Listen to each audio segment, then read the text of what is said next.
Langsung aja kita bahas soalnya ya. Soalnya seperti apa? Ya, soalnya adalah seperti ini teman-teman. Ya, soal nomor satu ini adalah model soal hafalan ya, belum kategori HOTS.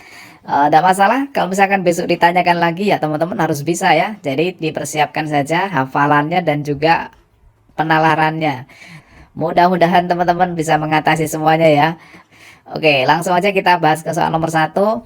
Budi Utomo yang berdiri pada 20 Mei 1908 dipelopori oleh A. Muhyamin, B. H. Samanhudi, C. Wahidin Sudirohusodo, D. Dr. Dawas Dekker, E. R.P. Sosrokartono. Yuk, jawabannya yang mana? Jawabannya adalah Wahidin Sudirohusodo. Oke, kita lihat pembahasannya ya. Nah, Budi Utomo, ini kan ada Budi Utomo ya. Budi Utomo itu bukan nama orang, tapi Budi Utomo itu adalah suatu organisasi pemuda yang didirikan oleh Dr. Sutomo dan para mahasiswa Stovia seperti Gunawan Mangunkusumo dan Suraji pada tanggal 20 Mei 1908. Kemudian, organisasi Budi Utomo ini digagaskan oleh Dr. Wahidin Sudirohusodo dan organisasi ini merupakan organisasi modern pertama di Indonesia. Jadi jawabannya siapa teman-teman? Jawabannya adalah ini ya, Dr. Wahidin Sudirohusodo. Karena yang ditanyakan di sini adalah dipelopori. Dipelopori itu sama hanya dengan digagas, bukan didirikan. Dipelopori itu berarti sama hanya dengan digagas. Berarti jawabannya adalah Dr. Wahidin Sudirohusodo atau di sini jawabannya adalah yang C. Kalau pendirinya ya jelas ya, pendirinya adalah Dr. Sutomo, tapi kalau pelopornya atau penggagasnya adalah Dr. Wahidin Sudirohusodo. Oke, kiranya jelas ya teman-teman. Sekarang kita ke soal yang kedua. Oke, soal nomor 2 adalah seperti ini. Ini adalah soal TBK asli dari simulasi CAT-BKN ya, resmi dari pemerintah. Oke, kita baca ya. Asas hukum internasional yang mempunyai kekuatan eksteritorial adalah yang A, asas kebangsaan, B, asas teritorial, C, asas kepentingan umum, D, resi prioritas, E, asas kenegaraan. Yang mana menurut teman-teman? Asas hukum internasional yang mempunyai kekuatan eksteritorial. Ya, jawabannya adalah yang A ya, asas kebangsaan. Kita lihat pembahasannya. Asas kebangsaan itu merupakan asas diberlakukannya oleh negara untuk setiap warga negaranya. Artinya, bagi setiap warga negara dimanapun keberadaannya seperti di negara asing, akan tetap mendapat perlakuan hukum yang berlaku di negara asalnya. Misalkan, seseorang melakukan tindakan pidana ataupun kriminal di negara asing, maka akan tetap dikenakan hukum dari negara di mana dia berasal. Karena asas ini memiliki kekuatan eksteritorial. Jadi, untuk soal ini jawabannya adalah yang A ya, yaitu asas kebangsaan. Gitu teman-teman. Oke teman-teman, ini ada beberapa bimbel online yang recommended untuk bisa teman-teman ikuti sebagai persiapan menghadapi ujian CPNS yang akan datang. Di antaranya adalah yang pertama dari Bisa CPNS ya. Seperti ini fiturnya Bisa CPNS, kemudian ada juga dari Ayo CPNS ya. Ayo CPNS seperti ini. Ada juga dari Sahabat CPNS ya. Sahabat CPNS juga masing-masing mempunyai fitur yang sangat luar biasa ya. Ada materi, ada latihan SKD, latihan semuanya. Wow, sangat luar biasa. Ya, silahkan kalau teman-teman berminat ya daftar saja. Kemudian ini adalah yang dari Ayo CPNS ya, ada materi, ya materinya juga lengkap ya. Kemudian ada latihan SKD, kemudian ada juga tryout. Ada tryoutnya juga ya, tryout gratis, tryout premium ya, semuanya ada. Ini yang tryout premium dari Ayo CPNS. Kalau teman-teman mau mendaftar ya silakan saja gunakan link yang ada di bagian deskripsi dari video ini atau nanti kita sematkan di kolom komentar biar teman-teman mudah mencarinya. Nah, teman-teman akan mendapatkan potongan harga ketika nanti upgrade menjadi akun VIP dengan masukkan kode voucher EduFit untuk Bisa CPNS dan Sahabat CPNS. Kemudian yang Ayo CPNS bisa teman-teman gunakan kode voucher yang ada di bagian deskripsi atau di kolom komentar itu ya. Oke, mudah-mudahan teman-teman semuanya lolos CPNS tahun ini. Oke teman-teman, sekarang kita ke soal yang ketiga ya. Sebaiknya teman-teman juga ikut menebak ya jawabannya yang mana menurut teman-teman, nanti dicocokkan dengan pembahasan yang di sini ya. Oke, kita bahas ke soal yang ketiga. Yang mengusulkan semboyan Bhinneka Tunggal Ika agar dijadikan semboyan negara adalah A. Insinyur Soekarno, B. Empu Tantular, C. I Gusti Bagus Sugriwa, D.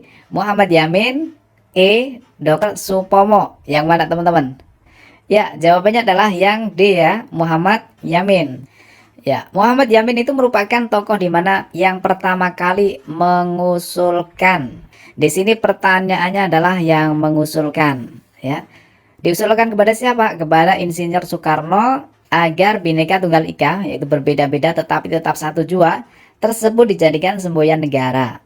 Muhyamin akhirnya mengungkapkan pertama kali kalimat Bhinneka Tunggal Ika dalam sidang BPUPKI tepatnya pada bulan Mei tahun 1945 kepada I Gusti Bagus Sugriwa.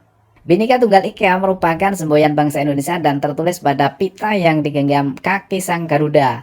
Semua sejarawan sepakat bahwa tokoh nasional yang pertama kali mengusulkan kalimat tersebut kepada Bung Karno adalah M. Yamin. Gitu teman-teman ya. Jadi jawabannya adalah yang D ya. Oke teman-teman, sekarang kita lanjut ke soal nomor 4 ya. Soal tentang bahasa Indonesia. Nah, biasanya kalau diberikan bacaan yang panjang ini nanti ada beberapa pertanyaan.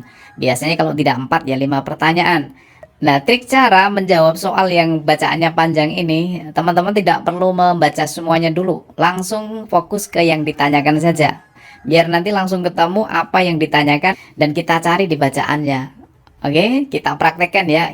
Nomor 4 ini kita nggak tahu bacaannya, langsung ke yang ditanyakan. Hal yang menyebabkan resapan air tidak berfungsi optimal.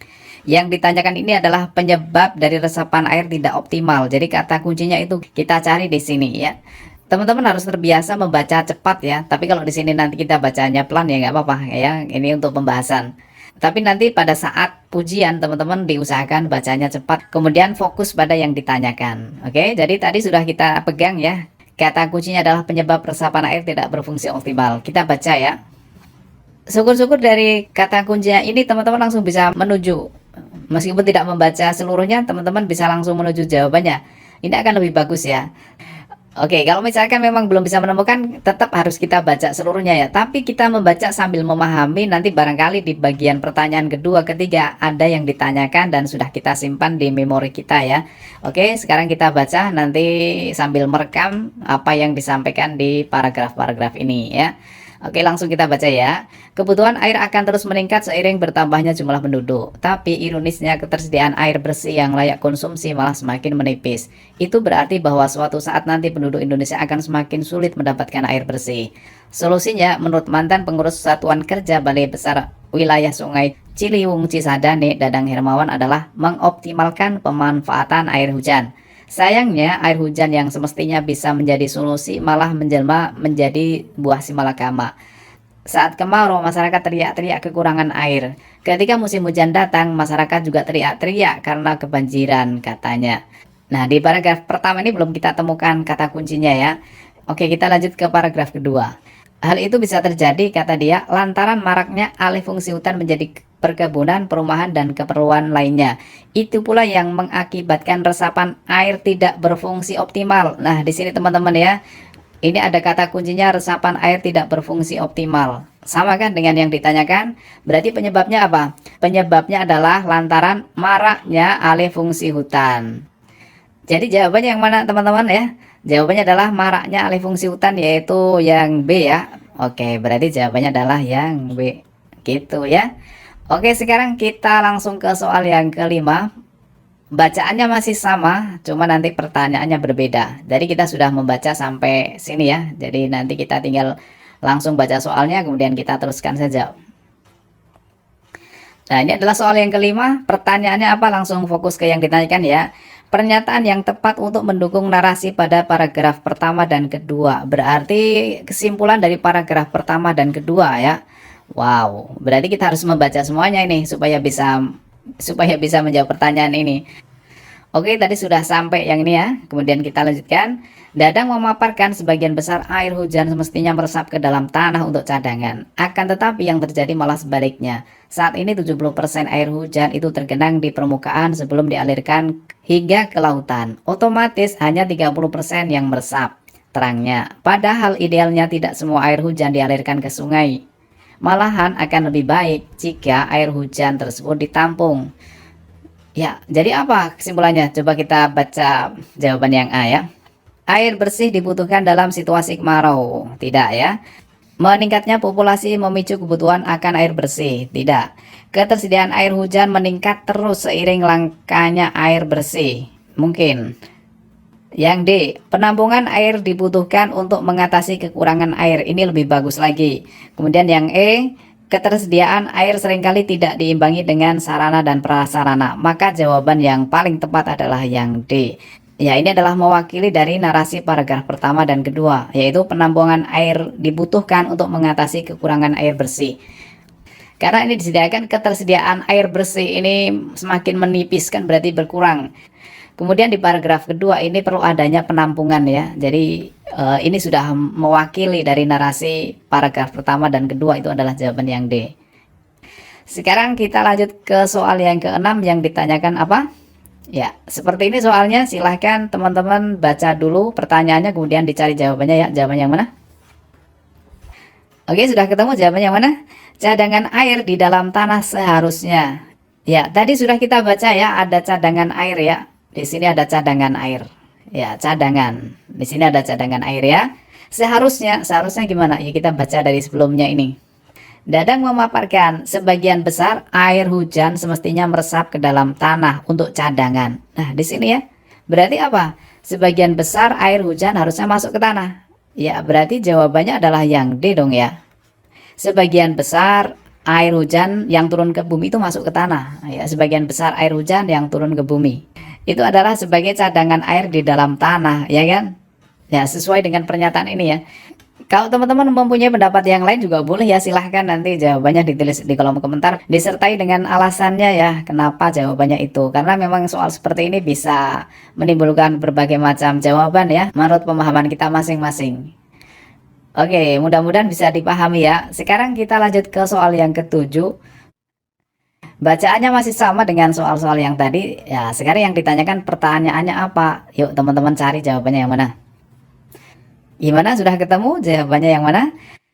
Judul yang tepat untuk menggambarkan pesan dalam bacaan di atas adalah, ya ini kan judul yang ditanyakan ya, berarti harus mewakili semuanya. Kira-kira apa? Yang A, membudayakan hemat air. Sepertinya tidak. Kelebihan dan kelemahan resapan air. Sepertinya tidak juga. Hujan kebanjiran, kemarau kekeringan. Wow, tidak ya. Mengoptimalkan pemanfaatan air hujan. Nah, ini sudah ketemu nih ya. Kemudian yang E, kebutuhan warga masyarakat akan air bersih. Tidak juga. Berarti yang cocok ini adalah judulnya yang sesuai ya. Yang D ya. Ini mengoptimalkan pemanfaatan air hujan. Ini sudah ada kata optimal semua ya. Di paragraf pertama juga ada kata mengoptimalkan. Di paragraf yang kedua juga ada kata optimal. Kemudian di paragraf ketiga ini ada kata maksimal. Ya, maksimal itu ya termasuk optimal. Optimal itu kan ada dua, bisa maksimal, bisa minimal. Jadi judul yang paling tepat di antara A, B, C, D ini yang paling tepat tentunya adalah yang D ya. Oke, itu menurut Bang Edu. Tapi kalau teman-teman beda ya nggak apa-apa, boleh aja. Silahkan jawabannya ditulis di kolom komentar ya. Oke, sekarang kita lanjut ke soal nomor 8. Ya, nomor 8 ini bacaannya masih sama. Yuk silahkan teman-teman jawab ya. Jawabannya yang mana? Oke, sudah ketemu? Jawabannya yang mana? Kita baca ya. Menurut pendapat pakar yang dikutip pada bahan bacaan di atas, pembuatan sumur imbuhan seharusnya. Ini nih kata kuncinya. Pembuatan sumur imbuhan seharusnya. Ya, ada seharusnya ya. Berarti ada syarat yang harus dipenuhi. Apa kira-kira? Kalau tadi di paragraf pertama dan kedua belum kita temukan ya. Jadi kita baca yang paragraf ketiga. Salah satu langkah yang bisa diambil menurutnya adalah pembuatan sumur imbuhan atau retensi. Dengan pengelolaan yang maksimal, air hujan bisa meringankan krisis air di Indonesia. Menurut pengamat lingkungan ini, dengan membuat penampungan air hujan atau sumur imbuhan, warga bisa mengelola air baku secara mandiri. Belum lagi pembuatan sumur imbuhan yang terhitung mudah dan sederhana harusnya bisa dilakukan setiap masyarakat. Ini nih teman-teman ya, harusnya bisa dilakukan oleh setiap masyarakat. Berarti jawabannya apa? Ya, jawabannya ya pastinya ya bisa dilakukan oleh setiap masyarakat ya. Oke, berarti jawabannya mana? Yang A, mudah dilakukan dan dikoordinasikan oleh instansi terkait, membutuhkan upaya keras warga masyarakat. Yang C, merupakan kegiatan yang dapat dilakukan. Nah, ini. Iya kan? Sama ya di sini ya, dilakukan oleh masyarakat ya. Memerlukan campur tangan pemerintah? Tidak, kita temukan tadi. Mengandalkan normalisasi fungsi hutan? Tidak. Berarti yang tepat jawaban untuk soal ini adalah yang C ya, yaitu merupakan kegiatan yang dapat dilakukan. Ya, ini bisa dilakukan oleh setiap masyarakat. Oke, gitu teman-teman ya. Ini soal nomor 8, soal tentang bahasa Indonesia. Kemudian kita akan sampai nomor berapa nih? Nomor 10 ya. Oke lah, kita kasih banyak pembahasan biar teman-teman lolos CPNS tahun ini. Kita kasih ke soal nomor 9. Soalnya seperti ini teman-teman ya. Ini soal tentang hafalan tentunya ya. Masih soal asli yang muncul di simulasi CATBKN. Oke, jawabannya yang mana teman-teman? Dibaca dulu ya. Konstitusi Republik Indonesia Serikat atau RIS berlangsung di Indonesia pada yang mana jawabannya? Ya, jawabannya adalah yang ini, yang B ya. 27 Desember 1949 sampai dengan 17 Agustus 1950. Oke, kita lihat pembahasannya. Konstitusi Republik Indonesia Serikat disahkan sebagai Undang-Undang Dasar Negara berkaitan dengan pembentukan Republik Indonesia Serikat oleh hasil Konferensi Meja Bundar sejak 27 Desember 1949 berdasarkan poin pertama dan kedua. Pemberlakuan Konstitusi Republik Indonesia Serikat tidak serta-merta mencabut Undang-Undang Dasar tahun 1945 karena perbedaan ruang lingkup penerapan. Konstitusi RIS berlaku sampai dengan tanggal 17 Agustus 1950 ya. Jadi mulai dari 27 Desember 49 sampai 17 Agustus 50. Jadi jawabannya adalah yang B ya, teman-teman. Oke, seperti ini teman-teman. Kita lanjut lagi ke soal nomor 10 ya. Ya, nomor 10 seperti ini ya. Silahkan teman-teman jawab. Jawabannya yang mana? Oke, kita bahas ya. Menurut pasal 34 Undang-Undang nomor 20 tahun 2003 tentang Sistem Pendidikan Nasional, pendidikan merupakan tanggung jawab siapa? Masyarakat, pihak luar negeri, pemerintah daerah, pemerintah pusat, negara. Yang mana? Ya, jawabannya adalah negara ya. Coba kita lihat pasal 34 itu seperti ini. Yang pertama, setiap warga negara yang berusia 6 tahun dapat mengikuti program wajib belajar. Yang kedua, pemerintah dan pemerintah daerah menjamin terselenggaranya wajib belajar minimal pada jenjang pendidikan dasar tanpa memungut biaya. Yang ketiga, wajib belajar merupakan tanggung jawab. Nah, di sini teman-teman, tanggung jawab negara. Ya, tanggung jawab negara yang diselenggarakan oleh lembaga pendidikan pemerintah, pemerintah daerah, dan masyarakat.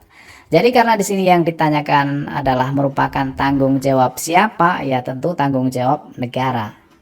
Kemudian penyelenggaranya yaitu diantaranya adalah lembaga pendidikan, kemudian pemerintah, pemerintah daerah, dan juga masyarakat. Jadi yang bertanggung jawab tentunya adalah negara, gitu ya teman-teman. Oke teman-teman, sudah selesai kita bahas sampai nomor 1. Jika nanti dibutuhkan lagi kita akan bahas lagi soal-soal yang lainnya. Jangan lupa ya klik subscribe untuk EduFit channel pendidikan yang mudah-mudahan bermanfaat.